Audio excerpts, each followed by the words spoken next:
Poder familiar, guarda, tutela, adoção e apadrinhamento. O direito à convivência familiar da criança e do adolescente está normatizado no artigo 227 da Constituição Federal.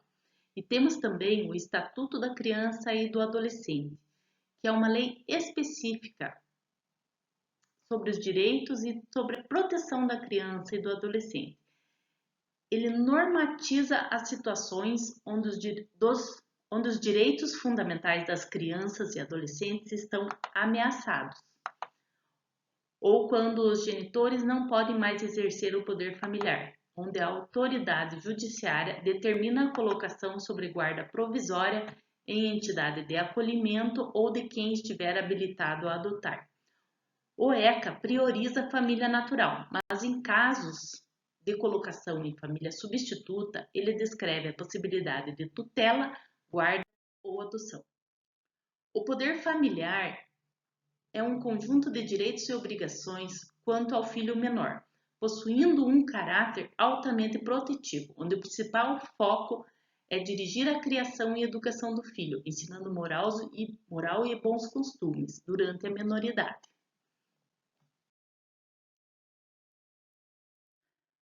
A família terá sobre a criança poder familiar, exercido pelo pai e a mãe em igualdade de condições, como previsiona o artigo 21 do ECA. Assim sendo, a titularidade do poder familiar é exclusividade dos pais, que o exercerão conjuntamente.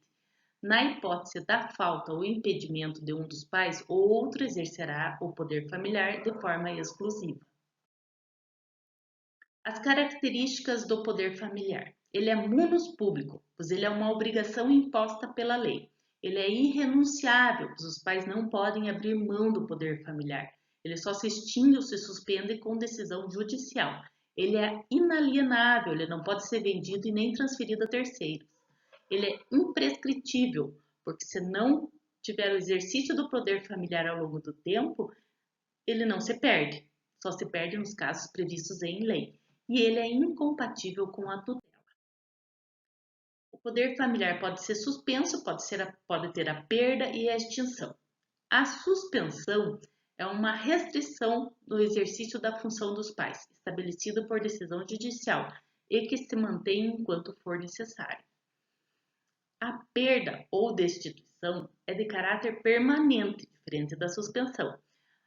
As hipóteses que ocasionam a perda do poder familiar são os casos de crimes cometidos contra outro titular do mesmo poder familiar, contra os filhos ou algum descendente, deixar o filho sozinho em abandono, prática de atos contrários à moral e aos bons costumes, abuso de autoridade parental e entrega de forma irregular do filho a terceiros para fim de adoção. A extinção é a interrupção definitiva do poder familiar dos pais em relação aos filhos. É feita nos casos expressos em lei, tais como morte de um ou ambos os pais, emancipação por ter o menor completado 18 anos de idade pela adoção ou ainda por decisão judicial. A guarda. A guarda é considerada como uma modalidade de família substituta, artigo 28 do ECA, tendo como obrigação assistência material, moral e educacional à criança ou adolescente. Ela é provisória e não implica em destituição do poder familiar, pois somente transfere a obrigação a terceiros, mantendo assim o poder de visita e a obrigação de sustento dos pais. Ela pode ser revogada ou modificada a qualquer momento, desde que exista motivo. Muitas vezes a guarda é um procedimento que antecede a tutela e a adoção, até a regulamentação da situação. Ela é concedida normalmente à família extensa, tais como os tios, avós, primos, entre outros, na falta ou incapacidade dos pais. A guarda é descrita tanto no Código Civil como no Estatuto da Criança e Adolescente. Mas a guarda, cuidada pelo Estatuto, trata de crianças e adolescentes que estão em situação de risco pessoal e social. Mas para elucidar as duas, vamos separar guarda no Código Civil com guarda do Estatuto. A guarda no Código Civil tem 4 possibilidades.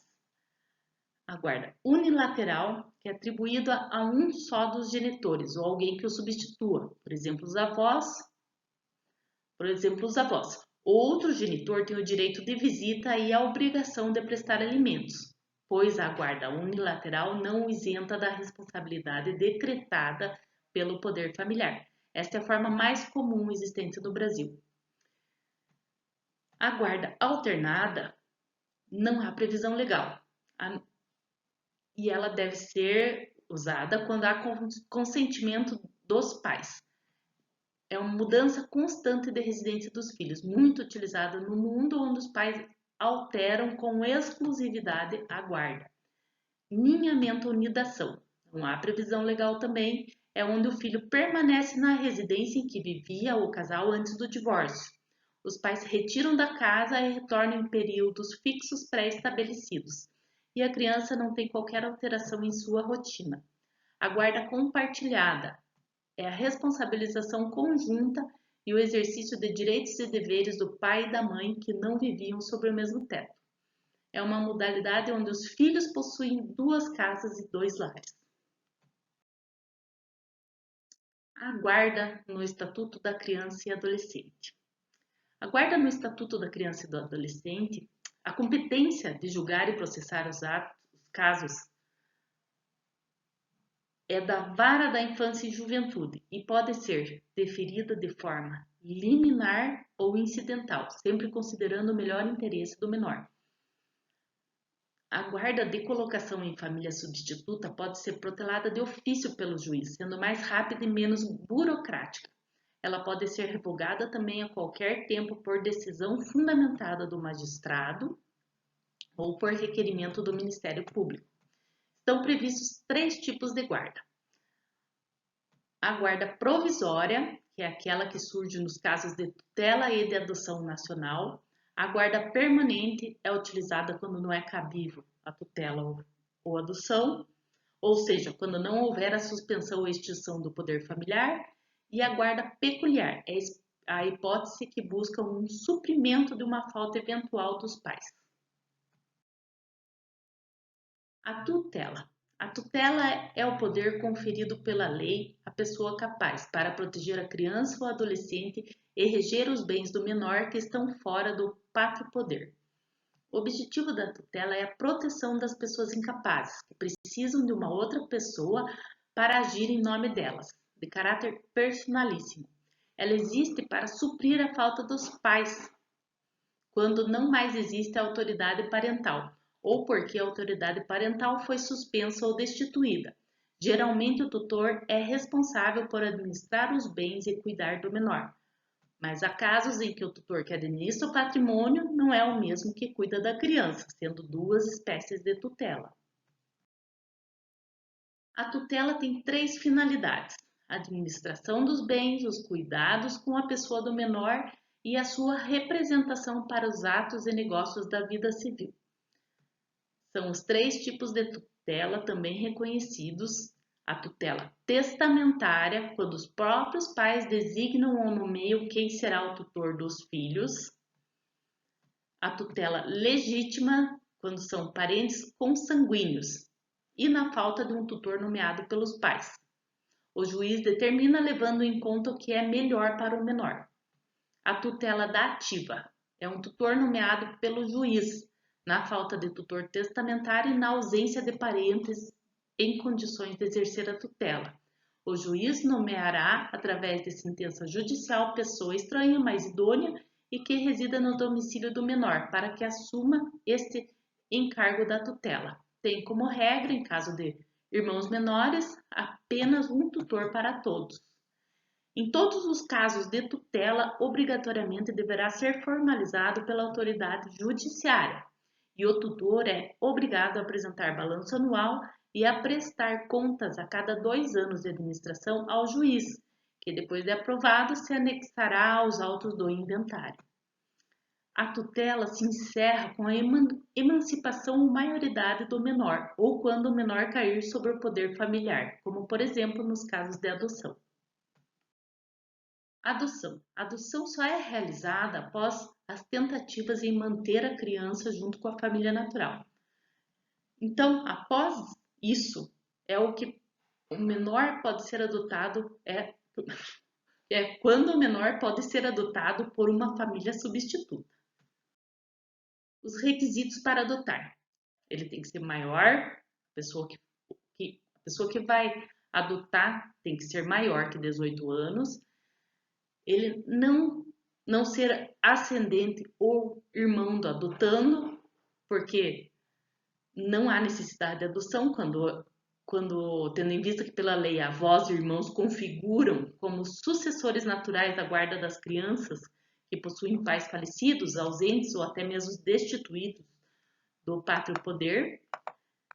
Se a adoção for conjunta, devem ser casados ou com união estável e devem ter no mínimo 16 anos de diferença entre o adotante e o adotado. Na adoção surge um novo vínculo familiar, rompendo o anterior. O apadrinhamento. O projeto de apadrinhamento tem a finalidade de auxiliar as crianças e adolescentes de abrigos e instituições a ter uma convivência em família e em sociedade, a ter uma referência sólida, alguém em quem se apoiar e confiar. Importante frisar que o dirigente da entidade de acolhimento institucional é o responsável legal pela criança, adolescente acolhido, e cabe a este, com o suporte da equipe técnica, autorizar ou não o apadrinhamento, de acordo com as peculiaridades do caso e a própria vontade da criança ou adolescente. Em se tratando de criança ou adolescente inserida em programa de acolhimento familiar, seu responsável legal será o guardião designado. Os tipos de apadrinhamento. O apadrinhamento financeiro, que auxilia com ajuda financeira. O padrinho afetivo acompanha, ajuda, mostra interesse pelo afilhado no decurso do período de apadrinhamento. E o prestador de serviços são padrinhos profissionais que beneficiam várias crianças, tais como os médicos, dentistas, terapeutas, entre outros. O Estatuto da Criança e do Adolescente é reconhecido internacionalmente como um dos mais avançados diplomas legais dedicados à garantia dos direitos da criança e do adolescente. Ainda assim, nos últimos anos, o governo se esforçou para organizar e agilizar todo o processo de adoção e cuidados junto às crianças e adolescentes. Ele criou o Sistema Nacional de Adoção e Acolhimento, SNA, em 2019. Esse novo sistema abrange milhares de crianças e adolescentes em situação de vulnerabilidade, focando na proteção integral prevista na Constituição Federal e no Estatuto da Criança e Adolescente. Os maiores beneficiários do SNA são as crianças e adolescentes em acolhimento familiar e institucional, que aguardam o retorno à família de origem ou à sua adoção. O SNA possui um sistema de alertas com o qual os juízes e as corregedorias podem acompanhar todos os prazos referentes às crianças e adolescentes acolhidos e em processo de adoção, bem como de pretendentes. Com isso, a maior celeridade na resolução dos casos e maior controle dos processos, sempre no cumprimento da missão constitucional do Conselho Nacional de Justiça. Esses são alguns dos gráficos do SNA, onde podemos verificar que hoje possuímos 29.414 crianças acolhidas. E aqui esse gráfico mostra, por estado, quantas crianças tem acolhidas em cada estado nesse momento. Vemos que o Estado está trabalhando para que todo o processo seja mais rápido e menos traumatizante para a criança e o adolescente. Esta é a bibliografia utilizada para esse trabalho e eu agradeço a todos.